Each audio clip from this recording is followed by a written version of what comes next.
A sardinha enlatada é um dos produtos mais consumidos do mundo. Todos os anos, mais de 2 milhões de toneladas de sardinhas são pescadas para serem enlatadas. Portugal é o maior produtor desse alimento, seguido por Espanha, Marrocos e Tailândia. O Brasil também é um grande produtor. Todos os dias no país são fabricadas quase 3 milhões de latas de sardinha. Nesse vídeo você verá como a sardinha enlatada é produzida, desde a pesca até o enlatamento. A pesca de sardinha é uma das principais fontes de renda para os pescadores de Santa Catarina, principalmente de Itajaí e Navegantes, cidades na foz do rio Itajaí. É nessa região que fica o maior terminal pesqueiro do país e a fábrica de enlatados Gomes da Costa. A pesca de sardinha começa normalmente no fim de tarde e dura a noite toda. O trabalho só termina quando o porão do barco estiver cheio. Trabalham em média 18 pescadores em um barco. A tripulação faz pequenas paradas para comer. A rede só é lançada quando o capitão do barco vê que o cardume é grande e vale o esforço da tripulação. A temporada de pesca da sardinha começa em 16 de fevereiro e vai até 15 de junho. É feita uma pausa até 31 de julho, depois a pesca é liberada novamente até 1º de novembro. A Gomes da Costa é a maior empresa de sardinha enlatada do Brasil e da América Latina, com fábricas até na Argentina. Para você ter uma ideia do tamanho da empresa, só na fábrica de Itajaí são produzidas mais de 1,5 milhão de latas de sardinha todos os dias.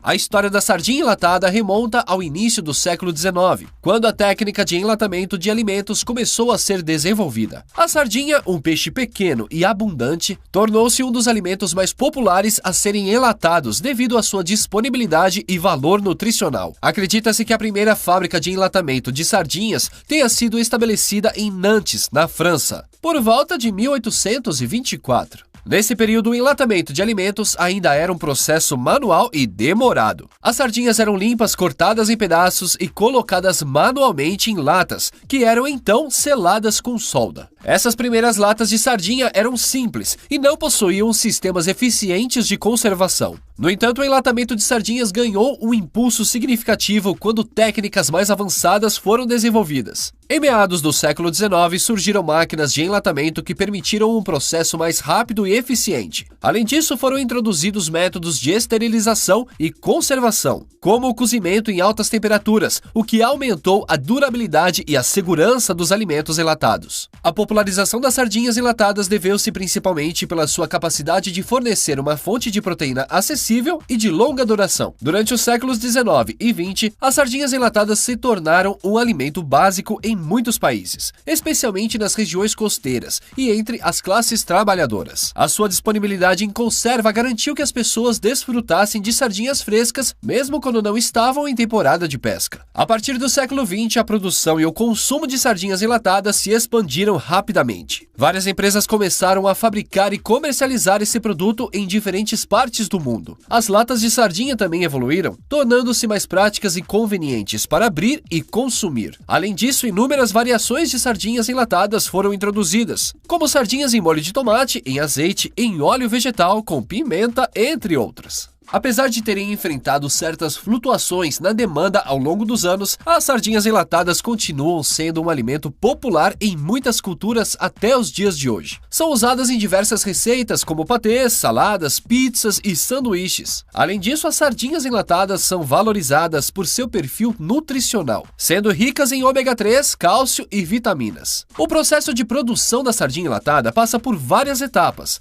A primeira é a captura do peixe. A pesca da sardinha é realizada por embarcações especializadas. Os pescadores utilizam informações de satélites, observações do clima e conhecimento local para determinar as áreas onde há maior concentração de sardinhas. Os pescadores monitoram o movimento das sardinhas usando radar, sonar ou avistamentos visuais. Isso ajuda a localizar os cardumes e a acompanhar suas mudanças de posição. Existem diferentes técnicas de pesca usadas na captura da sardinha. Duas das mais comuns são a pesca com redes de cerco e a pesca com redes de emalhar. Na pesca com redes de cerco, os barcos cercam o cardume de sardinhas com uma grande rede circular chamada cerco. A rede é puxada, formando uma espécie de bolsa, capturando as sardinhas no seu interior. Em seguida, as sardinhas são transferidas para o barco por meio de bombas ou manualmente. Já na pesca com redes de emalhar, as redes são longas redes verticais que possuem flutuadores na parte superior e pesos na parte inferior. Quando os cardumes nadam na direção dessas redes, as sardinhas ficam presas nas malhas. As redes são puxadas e as sardinhas são recolhidas dos compartimentos criados pelas malhas. Importante ressaltar que a sardinha é uma espécie de peixe que se reproduz rapidamente e tem uma população estável. Após a captura, as sardinhas são descarregadas no barco e passam por um processo de triagem. Durante a triagem, os peixes indesejados ou de tamanhos inadequados são removidos, permitindo que apenas as sardinhas adequadas para o processamento sejam mantidas. As sardinhas capturadas são armazenadas em recipientes refrigerados ou com gelo a bordo do barco, garantindo que sejam mantidas frescas até chegarem à fábrica de processamento. Assim que chegam na fábrica, os peixes são lavados com água hiperclorada para controle microbiológico. Depois, o frescor dos animais é verificado. É analisada a cor da guelra, o odor e visual do peixe. As sardinhas selecionadas passam por uma máquina de limpeza que remove as escamas e as vísceras do peixe. A máquina também pode realizar a remoção da cabeça e das nadadeiras, dependendo da preferência do fabricante. Esse processo também pode ser feito manualmente. Muitos consumidores têm reclamado que muitas sardinhas têm vindo com excesso de escamas soltas, restos de vísceras e até fezes. Após a limpeza, as sardinhas vão para a salmoura, onde são colocadas em água e sal. Após saírem da salmoura, as sardinhas são colocadas em uma esteira ou sistema de transporte para escorrer o excesso de água. Nesta etapa, as sardinhas escorridas são selecionadas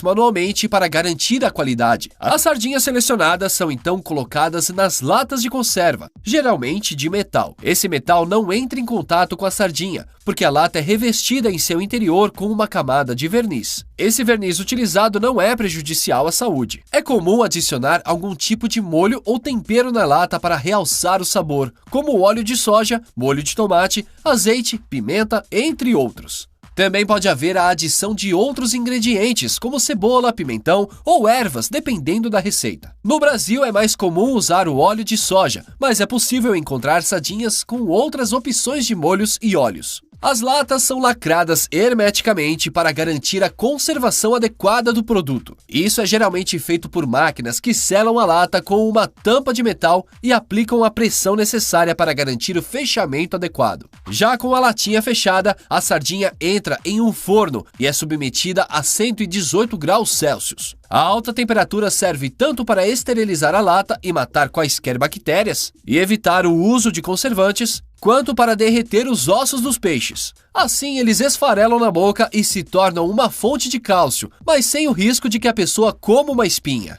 A latinha funcionará como uma panela de pressão. A temperatura alta e a pressão feita pelo vapor irão desintegrar o peixe, mas o líquido não sairá da embalagem. Esse é o segredo para o produto durar tanto, visto que não é adicionado conservantes ao produto. Em média, uma sardinha enlatada dura 4 anos. Terminada essa etapa, as latas são resfriadas e em seguida passam por uma linha de rotulagem, onde são identificadas com informações sobre o produto, como a marca, ingredientes, data de fabricação e prazo de validade. As latas de sardinha enlatadas são embaladas em caixas e armazenadas em um local apropriado. É importante ressaltar que o processo de produção pode variar ligeiramente dependendo do fabricante e das preferências específicas de cada marca. Mas, em geral, essas são as etapas principais envolvidas na produção da sardinha enlatada. E esse foi o vídeo de hoje. Não esquece de deixar o like no vídeo e se inscrever no canal.